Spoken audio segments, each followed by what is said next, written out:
एक गांव में एक यशवंत नाम का एक वैद्य रहता था। जब भी गांव में कोई गंभीर बीमारी होती तो लोग यशवंत के पास इलाज के लिए जाते।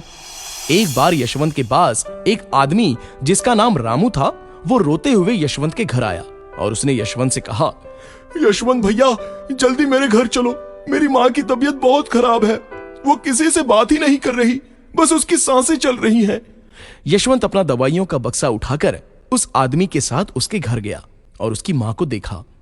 मरीज की जांच पड़ताल करने पर यशवंत ने रामू से कहा, रामू, तुम्हारी मां का इलाज इतना आसान नहीं है। मुझे जंगल में जाकर तुम्हारी मां के लिए कुछ औषधियां लानी होंगी, और अगर मैं 7 दिन में वापस नहीं आया तो तुम्हारी मां की जान बचाना काफी मुश्किल होगा। पास ही खड़े एक बूढ़े पड़ोसी ने यशवंत से कहा, उस जंगल के पहले एक गांव पड़ता है, जिसे पार करके ही उस जंगल तक पहुंचा जा सकता है, लेकिन आज तक उस गांव से गुजरने वाला एक भी व्यक्ति वापस नहीं लौटा, और उस जंगल में एक चुड़ैल भी रहती है।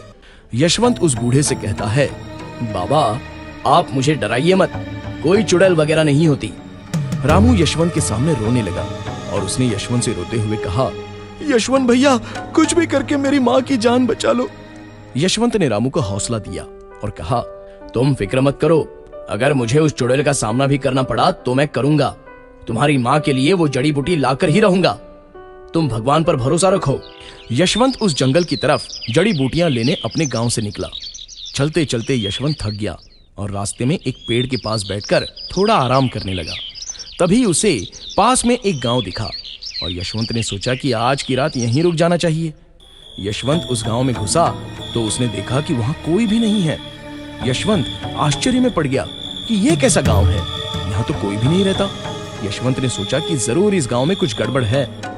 अचानक कुछ घर से किसी के रोने की डरावनी आवाजें आनी शुरू हो गईं। यशवंत बहुत घबरा गया और उसने तुरंत ही गांव के बाहर निकलने का फैसला किया। थोड़ी दूर पर उसे एक बीमार अकेली औरत मिली जो दर्द से चिल्ला रही थी। उसने ढेरों कीमती गहने पहने हुए थे। यशवंत बेहद डरा हुआ था, फिर भी उसने उस औरत की मदद की और उसका इलाज किया और उसे सुरक्षित एक घर में छोड़ने गया। उस घर में भी ढेरों सोने चांदी भरे पड़े थे, लेकिन यशवंत उस औरत को चुपचाप बिस्तर पर लिटाकर वहां से चला गया। बहुत देर चलने पर उसने देखा कि गांव खत्म ही नहीं हो रहा। उसने जहां से चलना शुरू किया था, अंत में वहीं पहुंच गया। यशवंत को डर लगने लगा और उसने भगवान का नाम जोर जोर से लेना शुरू कर दिया। थोड़ी ही देर बाद उसे अजीब तरह की आवाजें दोबारा आने लगी। यशवंत ने ध्यान से देखा तो एक घर से कुछ लोगों के चिल्लाने की आवाजें आ रही थीं।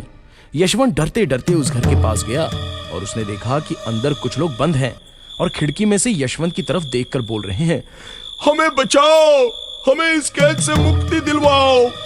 यशवंत ने उन लोगों से पूछा, कौन हो तुम लोग? तुम्हें यहाँ किसने कैद करके रखा है? उनमें से एक आदमी यशवंत से बोला, हम तो इस गांव में एक रात गुजारने आए थे, पर यहाँ एक चुड़ैल ने हमें इस घर में कैद कर लिया है। अगर हो सके तो तुम हमें बचा लो और यहाँ से भाग जाओ, इसी में तुम्हारी भलाई है। यशवंत उन लोगों की हालत देखकर परेशान हो जाता है और जैसे ही वो पीछे मुड़ता है तो उसे एक बूढ़ी औरत नजर आती है। यशवंत उस बूढ़ी औरत से बोलता है, माँ जी, क्या इस गांव में कोई चुड़ैल रहती है? बूढ़ी औरत एकदम से अपना रूप बदल लेती है और एक डरावना अवतार धारण कर लेती है और हवा में उड़ने लगती है। ये देखकर यशवंत के पसीने छूटने लगते हैं और वो चुड़ैल यशवंत से कहती है, दिखने में तो तू अच्छा इंसान लगता है, इतनी रात को तू इस गांव में क्या कर रहा है? चुड़ैल की ये बात सुनकर यशवंत कांपने लगता है और डरते हुए बोलता है, कुछ नहीं देवी, मैं तो एक वैद्य हूँ और मेरे गांव में एक आदमी की माँ बहुत बीमार है, जिनको कुछ औषधियों की जरूरत है। अगर उन्हें वो औषधियां समय पर नहीं मिली तो उनकी जान जा सकती है। चुड़ैल यशवंत की ये बात सुनकर वापस से बूढ़ी औरत के रूप में आ गई और बोली, बेटा, मैं समझ गई थी कि तुम कोई नेक इंसान हो जो रास्ता भटक गया है। वो औरत मैं ही थी जिसका तुमने अभी रास्ते में इलाज किया। तुम्हारे मन में बिल्कुल लालच नहीं है, तुम बहुत ही नेक दिल इंसान हो।